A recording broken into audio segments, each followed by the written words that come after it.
ایک رقم لے کر جائے اور دوسرا چھپ کر نگرانی کرے اور رقم لینے والے کا تعاقب کیا جائے۔ یہ تو ہم سب کو یقین تھا کہ رقم لینے نادر خان خود نہیں آئے گا۔ سلیمان کو شام 7 بجے ہی سیٹھ چندن کی آڑت پر پہنچا دیا گیا تھا۔ مقصد یہی تھا کہ اگر نادر خان کا کوئی آدمی آڑت پر نگاہ رکھے ہوئے ہے تو وہ دکان پر سلیمان کو چلتے پھرتے دیکھ لے۔ جو جگہ مقرر کی گئی تھی وہاں چھپنے کی بھی اور سامنے سے آنے کی بھی سہولت تھی۔ نہر کی پٹری پر تو ہر وقت آمد و رفت جاری رہتی ہے۔ ٹھیک ہے، 8:45 بجے میں بیل گاڑی سے اترا اور گاڑی کا ایک پہیہ ٹھیک کر دیا۔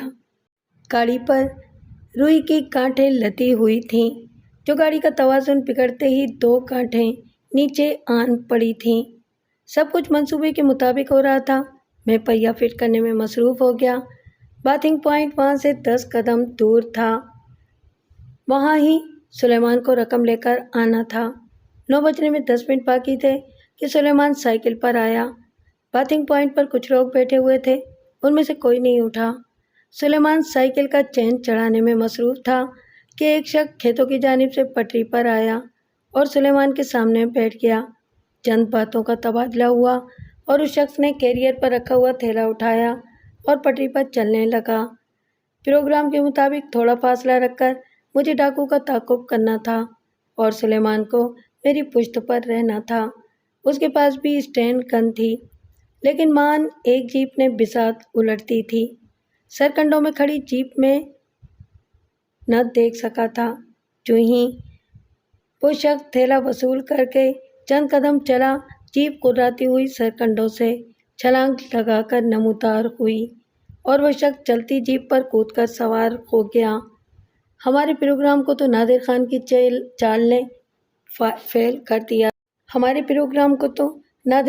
چال نے فیل کر دیا تھا، لیکن میری کھوپڑی کام کر رہی تھی، بلکہ بازی الٹتے دیکھ کر کچھ زیادہ ہی گرم ہو گئی تھی۔ میں نے ایک دم جیپ کے پچھلے ٹائروں پر بسٹ مارا، لیکن جیپ فائرنگ رینج سے نکل گئی تھی۔ مان میری پریشان سماج سے تڑتڑاہٹ کی آواز ٹکرائی اور پھر چاندنی میں میری آنکھوں نے دیکھا کہ جیپ لنگڑاتی ہوئی نہر میں جا گری تھی۔ سلیمان نے اندھادھند فائرنگ کر کے جیپ کو بالکل ناکارہ اور ڈرائیور کو بے بس کر دیا تھا۔ میں بہاؤ کے رخ توڑنے لگا کیونکہ میں نے ایک آدمی کو ابھر کر غوطے میں جاتے دیکھ لیا تھا۔ وہ جو بھی کوئی تھا اچھا تیراک تھا، لیکن موسم برسات کی وجہ سے نہر کا بہاؤ بے حد تیز تھا، اس لیے اس نے کنارے کنارے تیرنے کا ہی فیصلہ کیا تھا۔ میں نے بھی اسی کے ذہن سے سوچا تھا۔ اسے نیچے جا کر کسی جگہ سے کنارے کو پکڑنا تھا۔ تقریباً 1 فرلانگ نیچے جا کر اس نے کنارے پر اگی ہوئی بوٹی کو پکڑا اور میں نے ہاتھ بڑھا کر دائیں ہاتھ سے اس کی کلائی اور بائیں سے بال پکڑ لیے۔ وہ میری گرفت میں ایسے ہی تڑپا تھا جیسے کانٹے میں پھنسی ہوئی مچھلی پانی سے جدا ہوتے ہی تڑپنے لگتی ہے۔ اگر میرے قدم زمین پر مضبوطی سے جمے ہوئے نہ ہوتے تو وہ اپنے ساتھ مجھے بھی پانی میں گھسیٹ لے جاتا۔ متوقع جھٹکوں کے لیے جما لیا تھا۔ غوطوں اور ضربوں نے بھی اس کی طاقت کو متاثر کیا تھا۔ 2 منٹ پھڑک کر وہ مردہ مچھلی کی طرح باہر آ گیا تھا۔ میں نے اسے پیٹ کے بل لٹایا اور جلدی جلدی اس کی جیبوں کی تلاشی لے ڈالی۔ بھیگا ہوا ریوالور، 2 فاضل میگزین اور ایک شکاری چاقو اپنے قبضے میں کر کے میں نے اسے سیدھا کیا۔ پورے چاند کی چاندنی اس کے چہرے پر پڑی تو میرے اندر سے نہ جانے طویل سانس کے ساتھ کامیابی کی خوشی تھی یا کسی لاشعوری دکھ کا دھواں تھا۔ وہ نادر خان تھا۔ میں ایک گھٹنا موڑ کر اس کے قریب بیٹھا تو اس نے بھی مجھے پہچان لیا۔ ہم دونوں، وہ اٹھ کر بیٹھ گیا، اپنے اپنے مقصد میں کامیاب رہے ہیں۔ تم نے حماقت کا راستہ اختیار کر کے مجھے بڑا دکھ دیا ہے نادر خان، میں نے کہا۔ یقین کرو میں تمہیں اسپتال میں محفوظ کر کے اصل مجرم کے قریب ہو رہا تھا کہ تم نے سارا کھیل ہی بگاڑ دیا۔ مجھے کوئی ندامت نہیں انسپکٹر، وہ بولا۔ قانون بہت محتاط اور آہستہ قدم بڑھاتا ہے۔ پھر جو دوزخ میرے اندر دہک اٹھا تھا وہ آپ کے اندر نہیں تھا، اس آگ کو میں ہی سرد کر سکتا تھا۔ جس بھائی کی بہن کی چادر خلیج کر دی جائے اسے اپنے خون سے وہ داغ چھپانے پڑتے ہیں۔ میں درندہ بن کر تمام ظالموں کو چیر پھاڑ چکا ہوں۔ جس الزام میں مجھے گرفتار کیا گیا تھا اس جرم کا مجرم بھی میں نے ٹریس کر لیا تھا۔ قاتل مانا ڈاکو ہے۔ میں اسی کے تعاقب میں ادھر آیا تھا۔ اس کی لاش سول اسپتال کے مردہ خانے میں برائے شناخت پڑی ہوئی ہے۔ گزشتہ رات میں نے اسے ہلاک کیا تھا۔ کیا تم چل سکتے ہو؟ میں نے پوچھا۔ نہیں، نادر نے ایک مڑی ہوئی ٹانگ کو ٹہلاتے ہوئے بتایا۔ میری ٹانگ ٹوٹ چکی ہے۔ گولی سے؟ ہاں، پورا بسٹ لگا ہے شاید۔ میں نے اسے کندھے پر اٹھایا تب وہ بولا، کچھ گولیاں میری پیٹ کے نچلے حصے میں بھی لگی ہیں انسپکٹر۔ تمہیں طبی امداد دی جائے گی نادر خان؟ نہیں، وہ بولا، شاید ضرورت ہی نہ ہوگی۔ میری بات سن لیں، اماں اور عائشہ میرے ماموں کے گھر ہیں۔ اگر عائشہ واپس جانا چاہے تو اس کے لواحقین کو یقین دلا دینا ملک صاحب کہ اسے عزت و احترام کے ساتھ رکھا گیا ہے۔ ویسے شاید وہ نہ جانا چاہے، یہ اس کی مرضی ہے۔ نادر خان کے یقین کو عائشہ نے سچ ثابت کر دیا تھا۔ جب اسے لینے پولیس پارٹی گئی تو اس نے تحریری طور پر بیان دیا تھا کہ وہ اغوا نہیں ہوئی تھی، بلکہ اسی کے پیغام پر نادر خان اسے حویلی سے نکال لے گیا تھا۔ اس نے بیان میں یہ بھی لکھا تھا کہ نادر خان کو ظلم نے درندہ بننے پر مجبور کر دیا تھا، ورنہ وہ ایک معصوم شخص تھا۔ آخر میں اس نے کہا تھا کہ وہ آئندہ زندگی نادر خان کی والدہ کے سائے میں بسر کرے گی۔ نادر خان 2 ماہ زیر علاج رہ کر جب عدالت میں پیش ہوا تو میرے ڈھیلے ڈھالے سکم زدہ چالان اور ایک ماہر قانون دان کے مدلل دلائل نے ایک جرم کے علاوہ اسے تمام الزامات سے نکال لیا تھا۔ اس نے جتنے بھی قتل کیے تھے رات کی تاریکی میں کیے تھے، کوئی گواہ نہ تھا۔ عائشہ نے عدالت میں بیان دیتے ہوئے کہا تھا کہ جب میں نادر خان کے ساتھ حویلی سے نکل چکی تو حویلی میں شور سنائی دیا تھا۔ اس سے یہ تاثر ملا تھا کہ قتل اس وقت ہوا جب نادر خان حویلی سے باہر تھا۔ دوسری وجہ یہ بھی رہی تھی کہ مخالف وکیل سرکاری تھا، کسی بھی مدعی نے اپنا وکیل نہ کیا تھا۔ البتہ سیٹھ چندن نے عدالت میں حاضر ہو کر نادر خان کو شناخت کر لیا تھا، اس لیے ڈاکے کے جرم میں نادر کو 5 سال قید کی سزا سنائی گئی تھی۔ جب اسے جیل کی گاڑی میں بٹھا کے لے جایا جا رہا تھا تو میرے ساتھ زبیدہ بیگم اور ان کے پہلو میں عائشہ بیگم بھی تھی۔